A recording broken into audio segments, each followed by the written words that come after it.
Well, howdy, folks, and welcome back to the farm. Today, we're going to continue our journey through the career of Stanley Kubrick, and we're going to start talking about the big one. Probably Kubrick's most well-known, most well-documented, most popular, and maybe most influential film of his career, which is strange because a lot of people don't regard it as his best film. Kubrick was always the filmmaker's filmmaker. He was never a darling of the audience.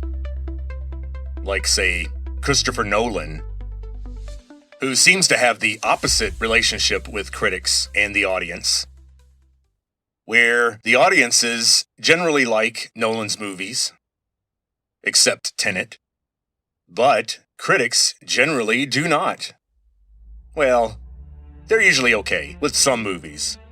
You know, for example, critics liked The Dark Knight, but they pretty much hated The Dark Knight Rises. But as I get older, and I continue to sort of mellow out and be more open to the fairy tale tone or the fairy tale genre, where things wrap up with a happy ending, as I lean in more to that area of life, perhaps coping with my mortality, I'm starting to appreciate movies like The Dark Knight Rises more than The Dark Knight, which I suppose you could argue is an objectively better film. It's not more realistic. Don't even start with that. The Dark Knight was the gritty one, the realistic one. No. Anyway, we're going to do a series of podcasts on Christopher Nolan, and especially the Batman trilogy, which I think was fascinating. And when you compare it to pretty much all other comic book movies, the Dark Knight trilogy was bizarre. And the reason why it was popular may not be what people think. And so Kubrick has the reverse relationship with critics and with audiences in the mid-70s. And so what that means is audiences are generally lukewarm on Stanley Kubrick. Don't quite know what to make of him. He's well known. The copycat murders that occurred in the UK after the release of A Clockwork Orange sort of put Kubrick on the map. And then Barry Lyndon swept the technical categories of the Academy Awards.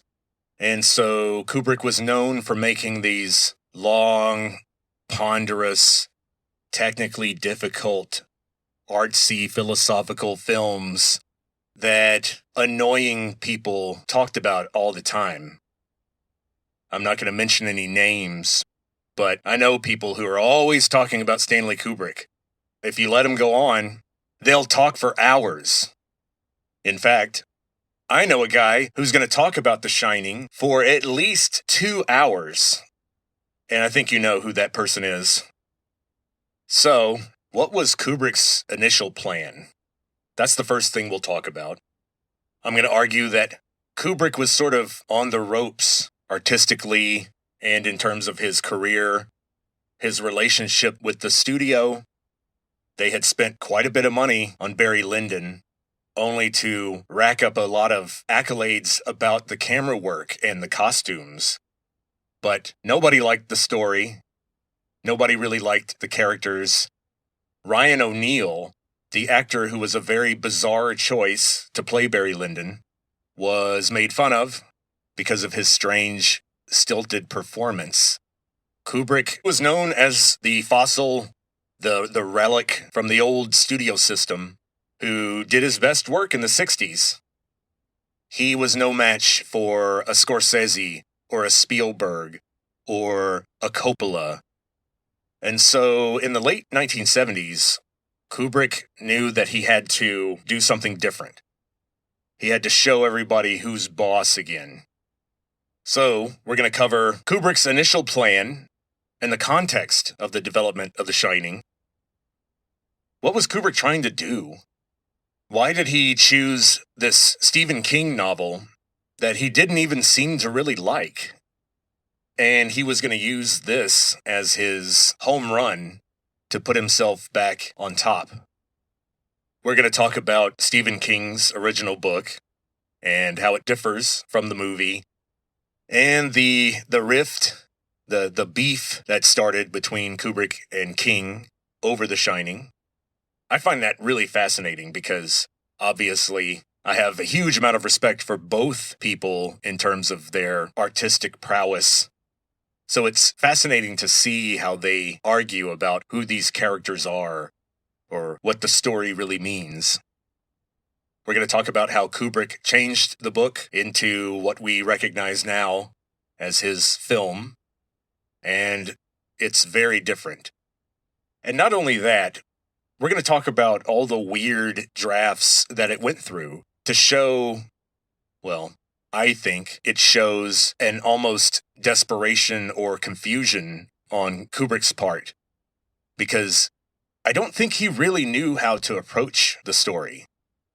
I almost think that he picked it because he realized how difficult it would be to do well, to try to translate this psychological horror into a film without it becoming cartoonish. Well, some people could argue that it did become cartoonish, especially with the strange performances that Kubrick forced out of the actors. We're going to talk about casting and why Kubrick made the choices that he did. How did he land on Jack Nicholson? And why did he pick Shelley Duvall if he was going to spend the whole production berating her and complaining about the job she was doing? What was that about? We're going to talk a lot about the hotel itself, or at least the 5 sound stages at Elstree Studios in England, which is where the film was shot, mostly. And so the ballroom, the kitchen, the main lobby where Jack was typing, and even the snowy outdoor shots and the maze were actually shot on a soundstage in England. We'll talk about how much artificial snow they had to use, and about the interesting choices Stanley Kubrick made to make the actual hotel itself a character. How do you get the actual set to scare the audience without having, ghouls or demons painted on the walls or anything?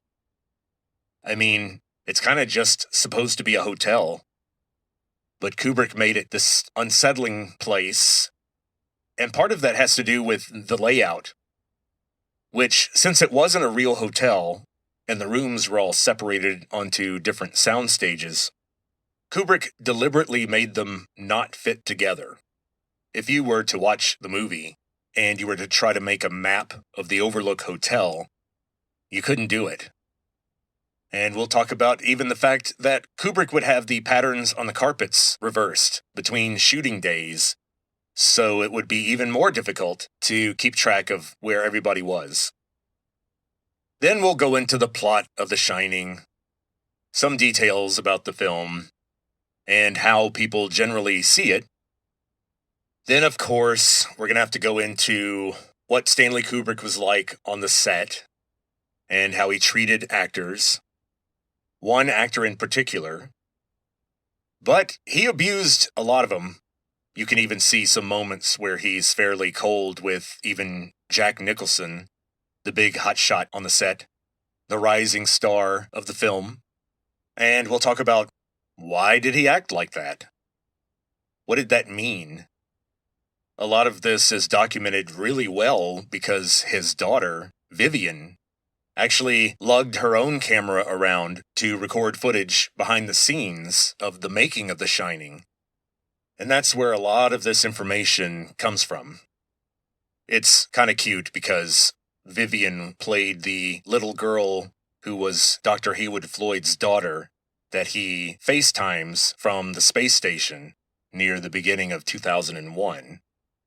But she's all grown up now, and we see her busily gathering footage for her documentary that will show how crazy her father is. Then we'll talk about the characters as they are portrayed in the film, and some disagreements about what's going on in the film. And those disagreements will lead us to theories about the movie. We got to cover all the major theories about what the movie actually means. Then we'll talk about the negative public reception of the movie, where even Steven Spielberg himself told Kubrick that the acting was like kabuki, and he just didn't get it. So we've got a lot to cover. And at the very end, I'll talk about, what I think happened. After researching all this stuff, you would think I'd have a fairly firm conclusion about what the movie means and what really happens at the end. And it has to do with paying some attention to some little comments, throwaway comments sometimes, that Stephen King and Stanley Kubrick made about the movie. Another thing that sheds light on Kubrick's intent are the deleted scenes and some of the drafts. So we'll go into all that over the next 2 episodes. And it's just because, like I said, The Shining is fascinating because of the behind-the-scenes conflicts, the lasting impression the actual movie made on culture afterward. It's fascinating to me how much people didn't like it or found it overwrought or boring. And it is a slow movie. What's interesting is it's a little slow even for 1980. After Jaws, and especially after Star Wars, the narrative pace of movies picked up quite a bit. And Kubrick was going to emulate that a little bit more in Full Metal Jacket, which is not nearly as much of a slow burn or a slow epic as his previous films. But that's going to have to be saved for later. And so the first place we need to start is what was going on with Stanley Kubrick the moment he decided to make The Shining. Why did Stanley Kubrick make The Shining? Why am I so puzzled by that? I mean, I didn't ask, why did Stanley Kubrick make Dr. Strangelove? Why did Stanley Kubrick make 2001? I did go a little bit into what Kubrick was thinking when he chose Alex Burgess's novel, A Clockwork Orange, to create a film out of.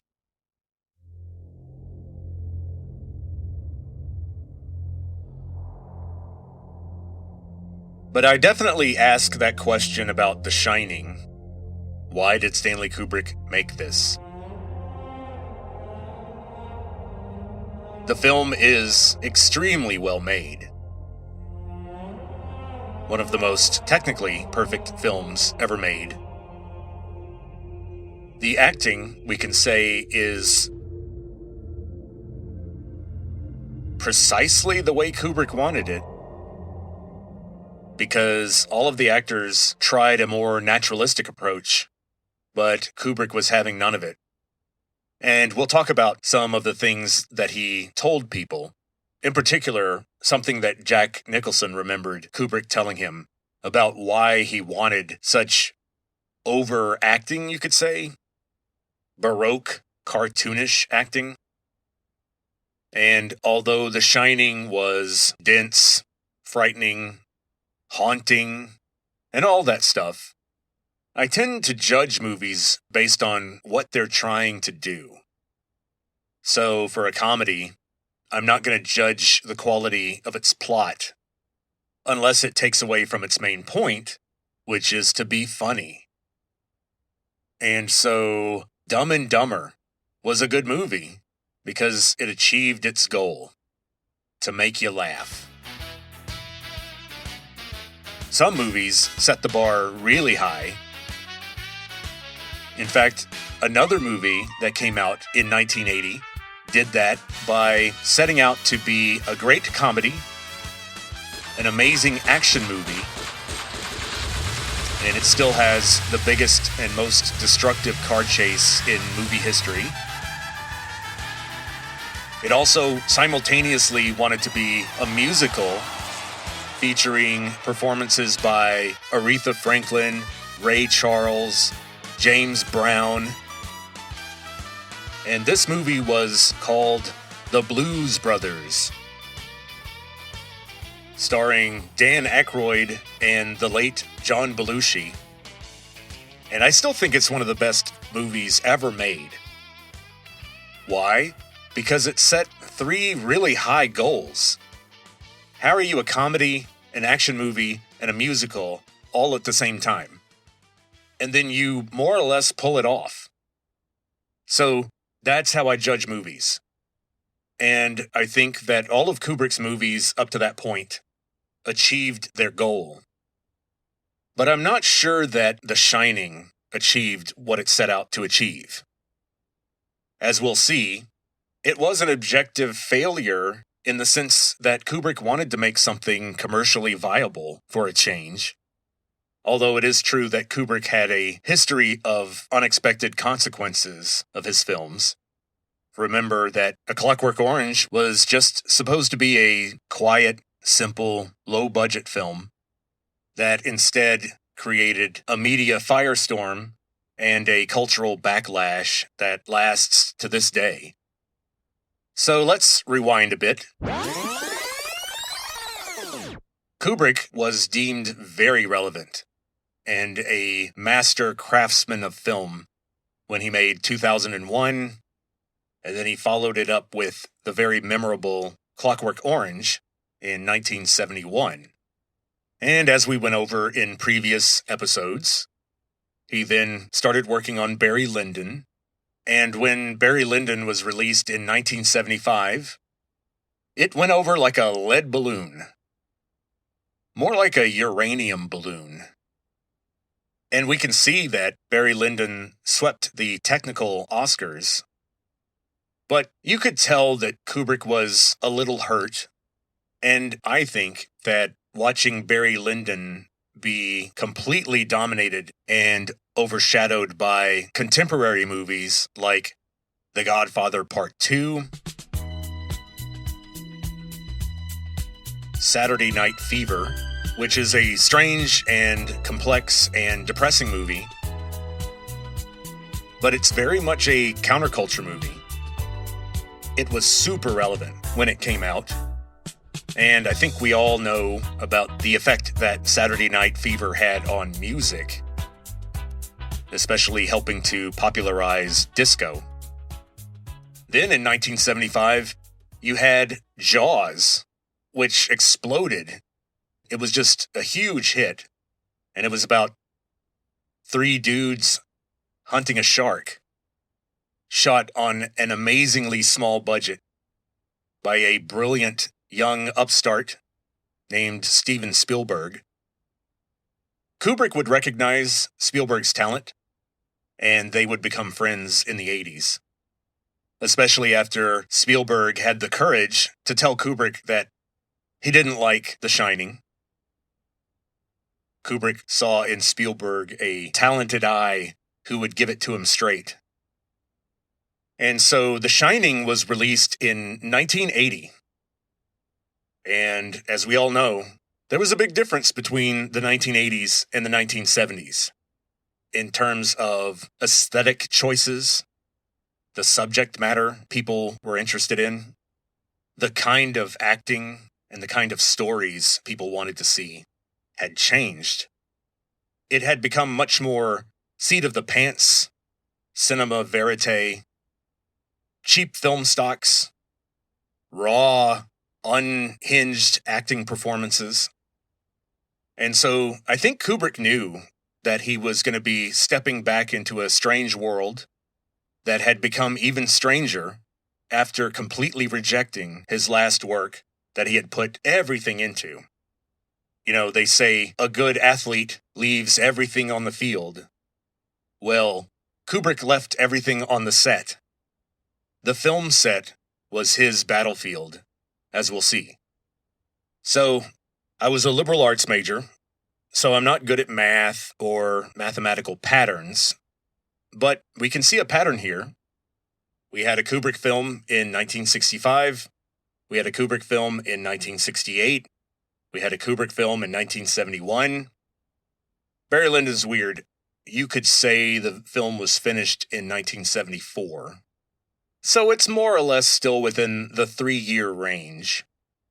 But then the space between Barry Lyndon and The Shining is a little over 5 years. And Kubrick didn't start production on The Shining in earnest until 1978, which is about the time you would expect it to be finished. So there's a delay here. So basically what I'm saying is The Shining is 2 years too late based on his earlier pattern. So what happened? Well, as we just said, he had become a legend among filmmakers. People in the industry really respected him, even though the bean counters at the studio did not like the risks that he took. But now he was on the ropes. Barry Lyndon was a failure by most standards. And we can continue to prove that by pointing out that most of my listeners, I'm sure, have not seen Barry Lyndon. And I don't blame them. If you're into photography or you're one of those movie people, then you do have to see it. But most people have seen The Shining. And so, even though The Shining tanked at the box office, it had staying power and cultural influence that probably exceeds his other movies, with maybe the exception of 2001. So, Kubrick was in a strange position. He wanted to show people that he was relevant, that he could do the new kinds of film, the new kinds of subjects. So, instead of some sort of science fiction or historical epic, he decided to go for a small, simple story. A husband and wife and their son staying in a haunted hotel. Why did Kubrick go with horror? Well, let's look at what else was coming out. We had movies like The Godfather Part 2 and Jaws and Saturday Night Fever. But we also had the Texas Chainsaw Massacre in 1974, a shoestring budget movie that did huge business. Same with Dawn of the Dead, which had come out before Clockwork Orange. And zombie movies were starting to change the film landscape. Then Carrie was a big hit in 1976. And so, both in the publishing industry and in the film industry, this new guy, Stephen King, was becoming a hot name. So Kubrick decided that it was time for him to make a big, high-concept genre movie that would tackle the subject matter that people wanted to see now, and it would be commercially viable, but also artistically and philosophically relevant. And I think he had set in his mind that if he was going to do a normal movie with popular actors based on a popular intellectual property, like the novel The Shining, Kubrick decided that if he was going to do that, he was going to do it better than everybody else. He was going to make a perfect movie. Now, you could argue, in a way, he pretty much achieved that in terms of how he captured the story he wanted to tell, or at least the story that he ended up wanting to tell at the end of this long and confusing process. So, I think there's some problems with the approach, maybe, and the story that maybe could have been better. And so, to sum up, the context of the development of The Shining was Kubrick basically being on the ropes. He was at a low point in his career, and like every great fighter, that's when he digs deep. Now, we'll see that because Kubrick had selected some prominent actors, especially Jack Nicholson, who had actually starred in Easy Rider, that movie I mentioned before, as an example of the new kind of low-budget counterculture movie that was starting to dominate the screens. So I think it's interesting that Kubrick sort of did a if you can't beat 'em, join 'em thing. Because Nicholson had just been coming off the heels of another movie called One Flew Over the Cuckoo's Nest, based on a Ken Kesey novel, which is a very strange novel. I was forced to read it for a class, and it's definitely in the psychedelic genre, because a lot of the story is told not through Randall Patrick Murphy, but through a person suffering from schizophrenia. So Kubrick had his hot actor, and he had selected a Stephen King novel to produce into a film. And so, how did he choose The Shining? The Shining hadn't even been out very long. It was published in 1974, the same year Kubrick was slaving over Barry Lyndon. And so, how did Kubrick choose this weird novel about a possessed hotel and a boy with psychic powers? There's no politics, no Nietzsche. We have a family and some semblance of normal humans and normal human life. This is not Kubrick's normal material. I mean, child abuse and ghosts, alcoholism, and a building who somehow is possessed by a demon. We'll, of course, talk a lot about what the heck is really going on in this story.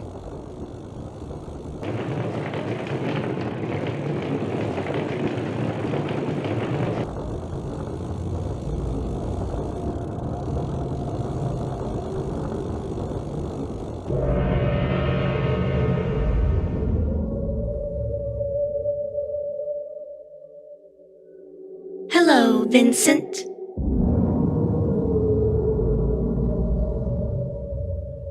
Come and podcast with us, Vincent. You can talk forever and ever and ever.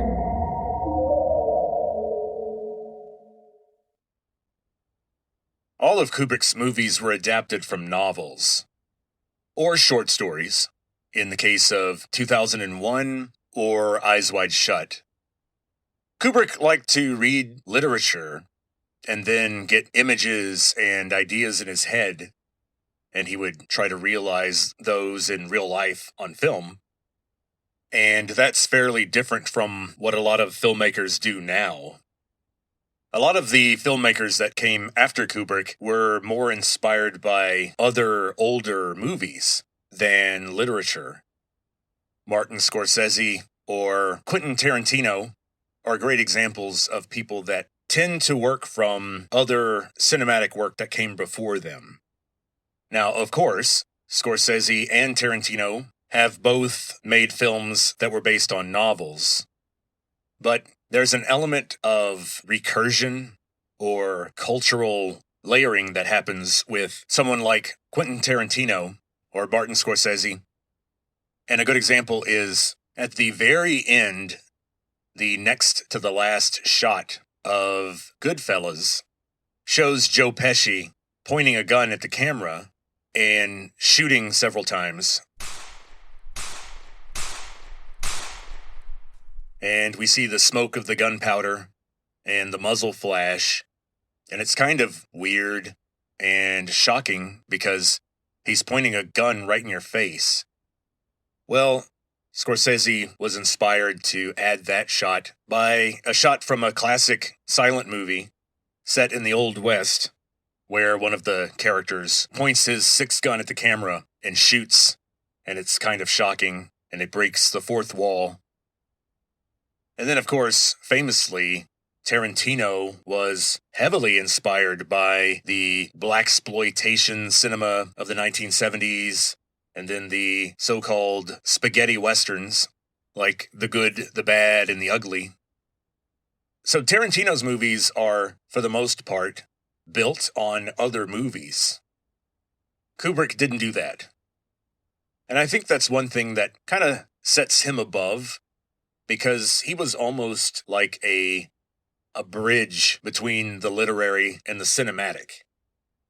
He would reach out into good literature, and he would find what was cinematic in that and figure out what he could bring to the screen. So Kubrick's projects started inside his head, based on things that he read. So it's kind of a different process from what you see with a lot of filmmakers now. Kubrick didn't go to parties. He sat around at home and read a lot and took notes. And so he started reading horror novels. And I have a suspicion that Kubrick doesn't like horror. And I think that because of the extreme changes that he made to The Shining, the actual lack of real horror in the movie, and then the fact that someone who was close to Kubrick during this period said that he would just start one horror novel after another and would eventually just put it down and never pick it back up. He was having a hard time finding something that caught his attention. And so Kubrick said that he noticed that he couldn't put The Shining down. He said he knew Stephen King was onto something because he just had to find out what happened next. Even though Kubrick, in a very snarky moment, said something about The Shining being, quote, not exactly a literary masterpiece, end quote.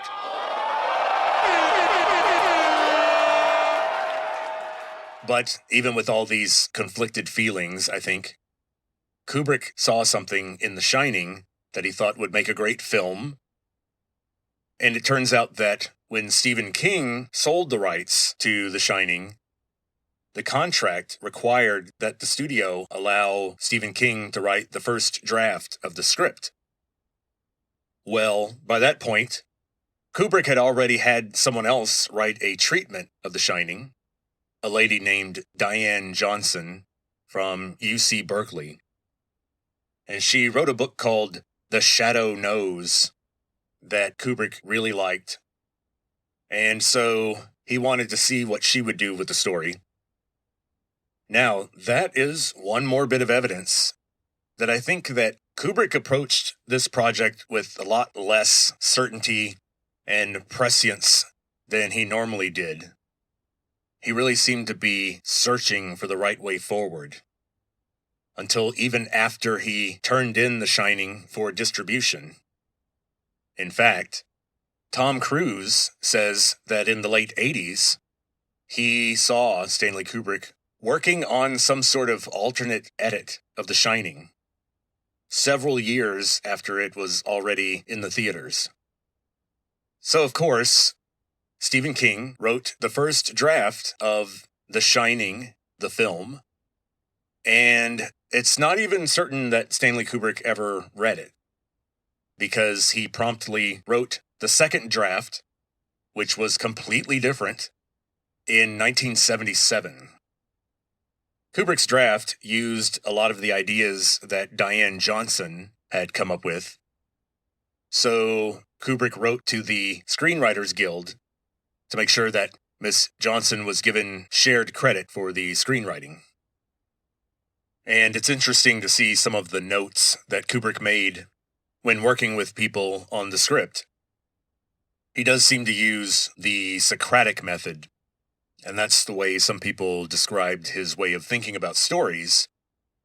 He would ask a series of questions. So I think it's cool that one of the notes in the margins in Kubrick's handwriting was, "Why does Wendy love him?" And I think that points to something that I've been arguing for a while now, and that's that Kubrick hates Jack Torrance. Kubrick does not like that character. Kubrick thinks Jack Torrance is a bad and useless person, to some degree, where Stephen King is really wanting us to try to put ourselves in his shoes and experience some of his frustrations. I don't even think the starving artist angle or the, oh, woe is me, I want to write, but I can't pursue my dreams. I think Kubrick would say, yeah, tough dude, become a better writer or get a real job. One of the two.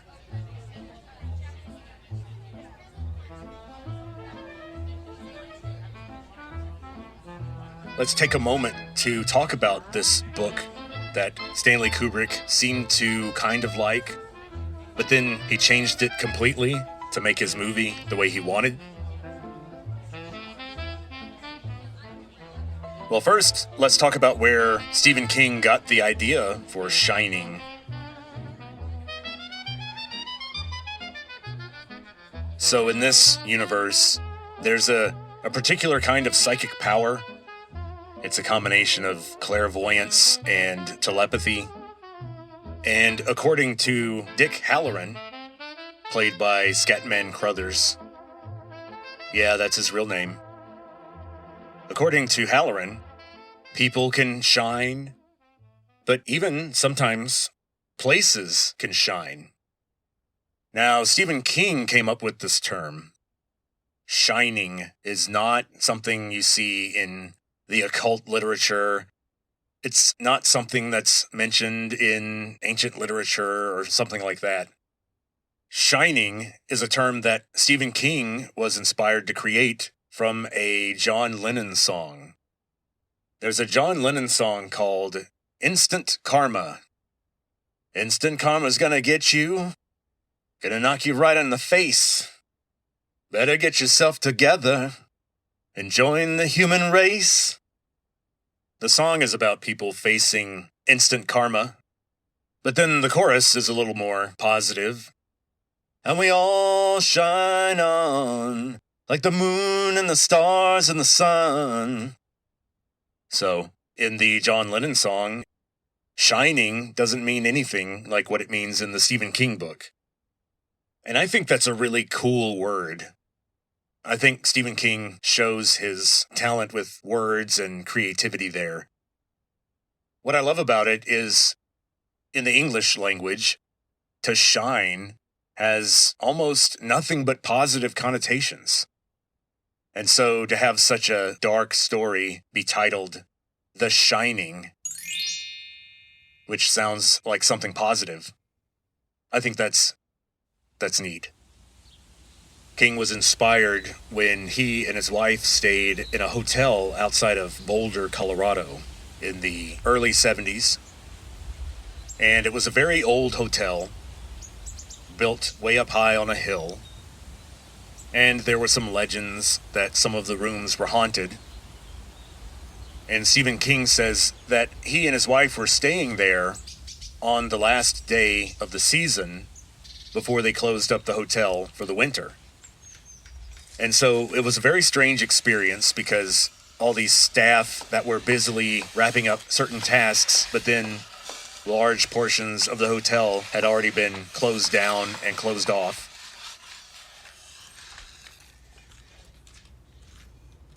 And at night, Stephen King would wander the halls,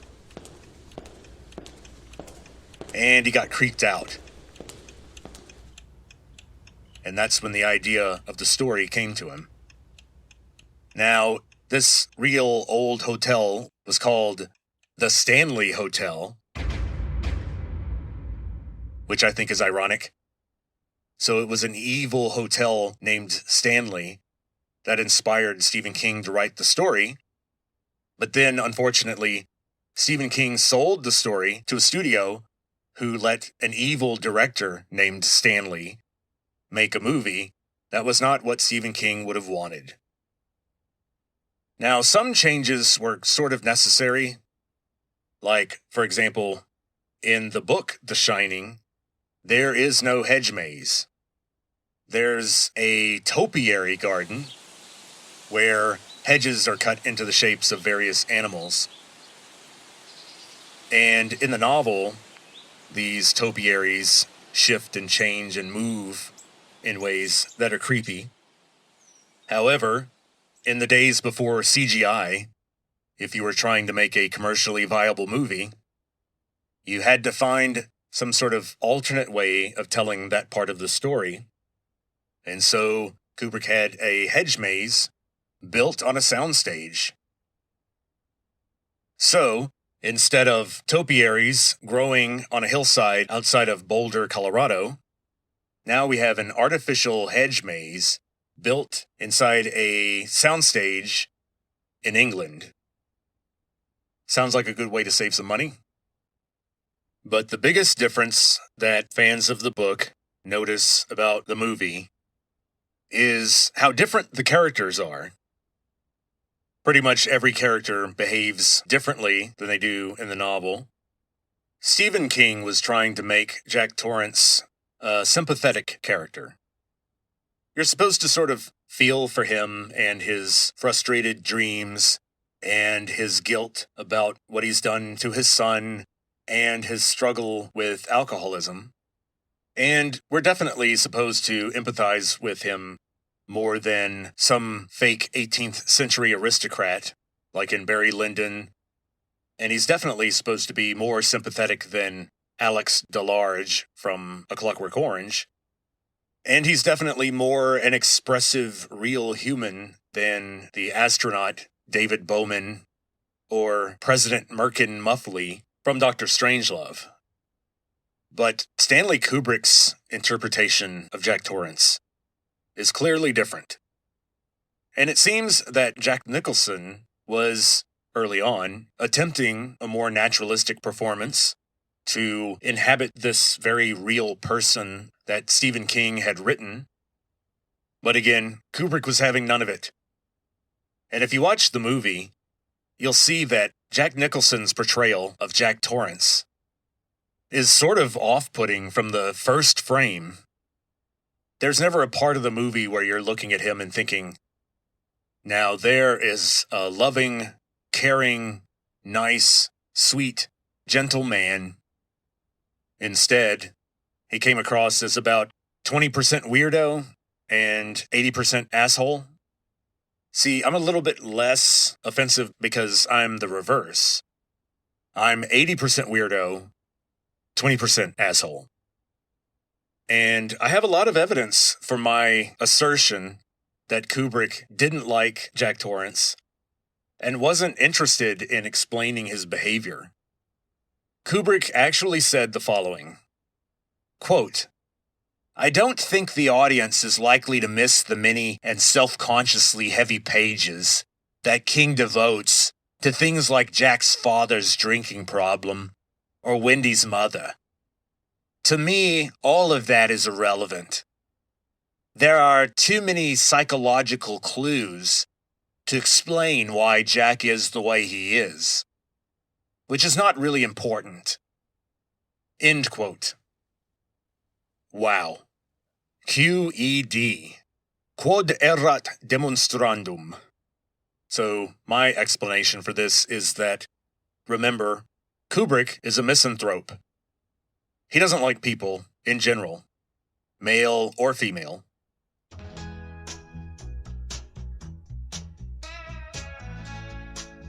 Stephen King is a boomer. So he sort of idolizes the anti-hero. The guy who is outside the system and living his authentic life. And sure, he's not perfect, but we have to see things from his point of view and sort of meet him where he is on his life journey. That's boomer talk. So Kubrick was from the very, very end of the greatest generation, being born in 1928. But he's kind of on the cusp. He's almost part of the silent generation, which consisted of people born between 1930 and 1945.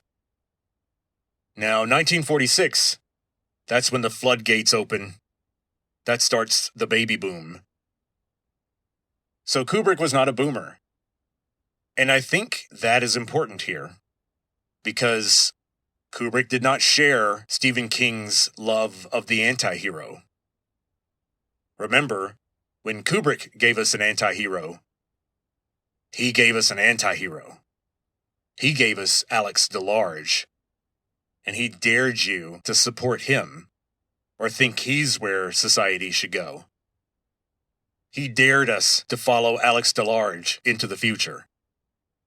And so, to sum up, I think when Kubrick read The Shining, he wasn't thinking, oh wow, Jack sure has some troubles to unpack. Gosh, I hope this guy finds the therapy he needs.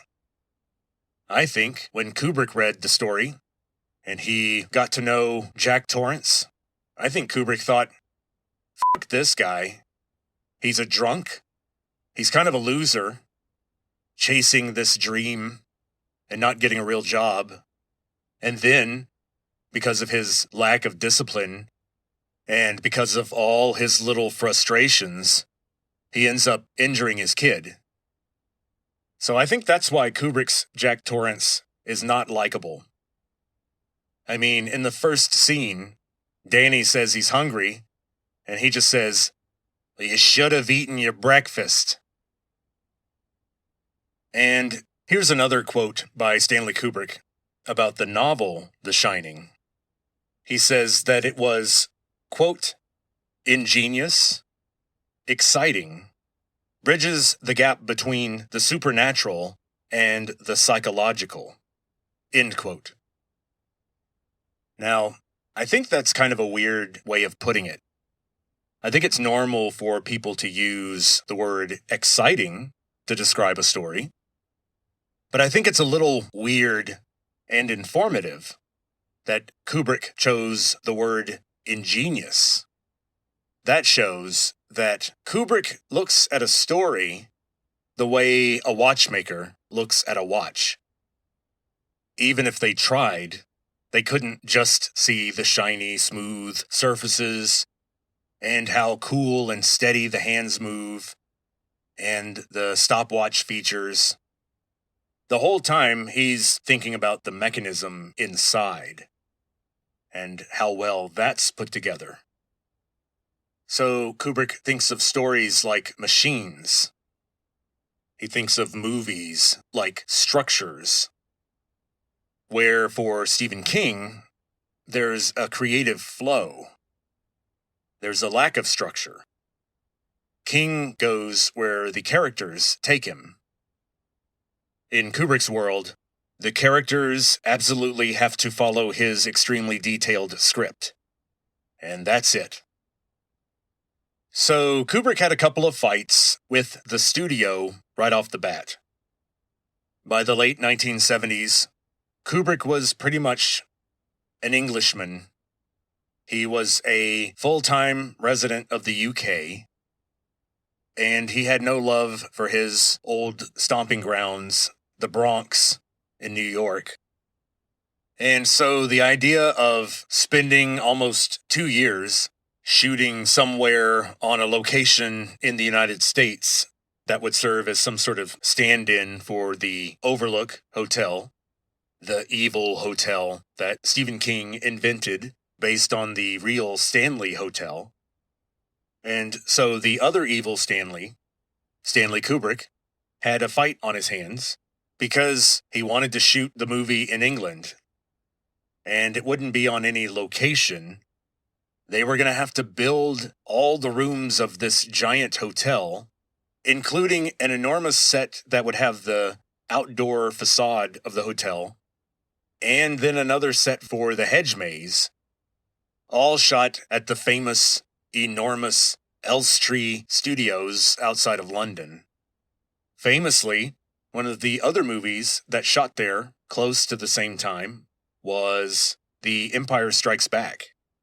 In fact, thanks to Star Wars, Elstree Studios had grown. There were 6 stages instead of 5 because George Lucas had funded the construction of a new soundstage to give them more room.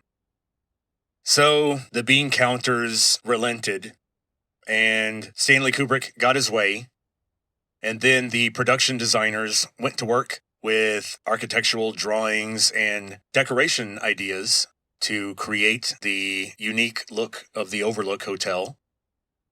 The other issue before shooting began was, of course, casting. There was no wish list for Danny Torrance. Kubrick did a very thorough search to find the best child actor that they could. As we all know, good child actors are kind of freaks of nature. It's not normal for a person to be able to have that kind of control over their facial expressions at such a young age. And we'll talk about the relationship that Kubrick developed with the kid that played Danny. He was one of the few people that Kubrick was fairly nice to. So let's talk about the other characters. Kubrick's alternate choice for the actor to play Jack Torrance was Kris Kristofferson. Now, Kris Kristofferson did not have the same career that Jack Nicholson had, so he's not known to a lot of people.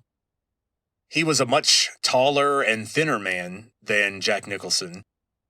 But more importantly, he had a kind of calm, stoic gentleness. And as you're listening to this, you're immediately thinking, well, that wouldn't work for what Kubrick wanted.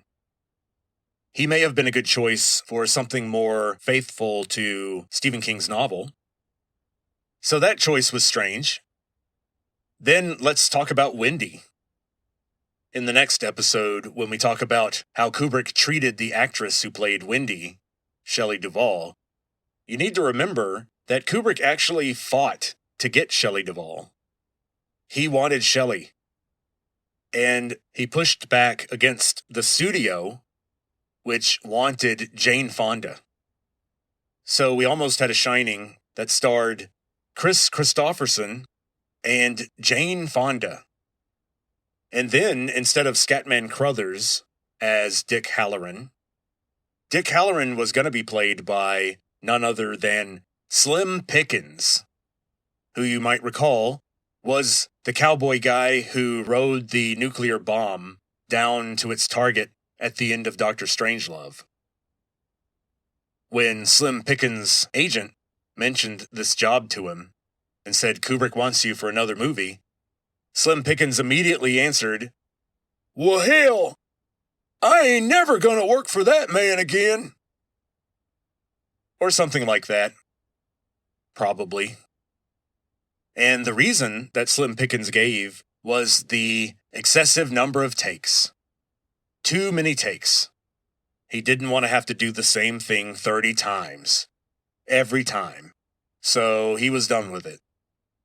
And so Kubrick hired Scatman Crothers because he had to go with someone else who had a funny nickname.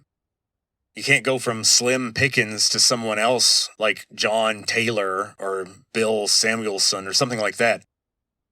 You got to go to Scatman. And so he hired Scatman, who I think is universally liked in this role. I don't think Slim Pickens would have done the same job. But Kubrick pushed him hard, and Crothers had some difficult moments on set. But one thing you can say is that Kubrick was trying to get the details right. And the conversation between Dick Halloran, a.k.a. Scatman Crothers, and the child actor was done a few dozen times, over and over and over again.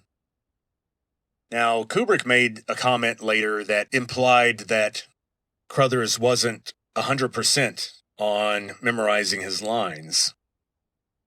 But that's a little unfair, because all of the actors complained that they generally got their lines like the day before for these very long scenes with long takes. Because Mr. Kubrick was tapping away on his little typewriter all day and all night, changing things. Then, other people on set said that the main reason for the extreme number of takes was the child actor. Scatman Crothers had been in plenty of movies, and so I feel for him having to do this scene over and over again with the child actor sort of flubbing his lines, or because he's a kid and was not allowed to read the script. And Kubrick kept him off the set anytime a scene involved a knife or blood. So the kid had to be told very specifically what to think or feel in every particular scene. And so that was problematic. And so I think all of these factors added together to make a very difficult shoot.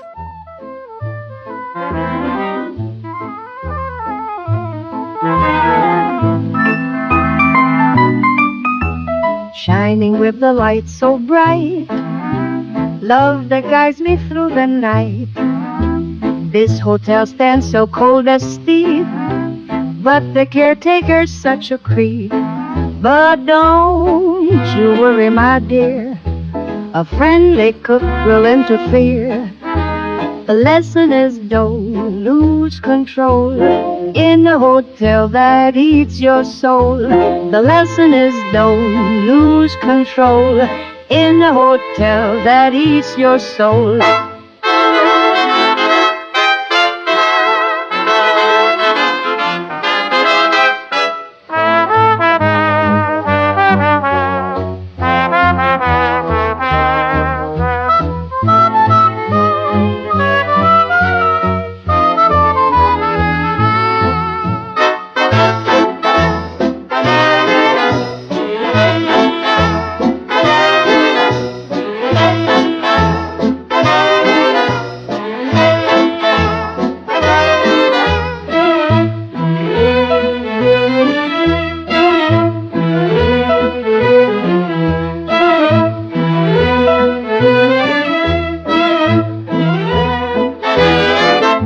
Windows glow with winter light, scared but there's no ghost in sight.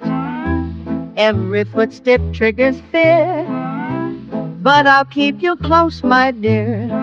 But don't you worry, my dear, a friendly cook will interfere. The lesson is don't lose control in the hotel that eats your soul. The lesson is don't lose control in the hotel that eats your soul.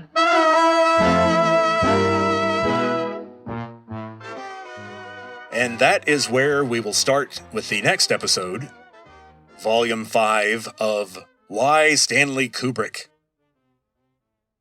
The next volume is going to be all about the actual shoot, all the stuff that happened during the shoot, and we'll talk about all of the tricks that Kubrick pulled to make the actual set a character. The Overlook Hotel is the main bad guy in this story, but Kubrick couldn't hire an actor for that role, so he was very, very particular about how these sets were constructed. And we'll talk a lot about that. And based on how much time we take up with that, we might get into public reception. And then, of course, we're going to devote a lot of time to the theories about the movie. Everything from the Holocaust to a faked moon landing to the genocide of the Native Americans in the Old West. But we'll cover all that in the next episode. And so, even though I don't think The Shining is Kubrick's best movie, it's definitely one of his most watchable.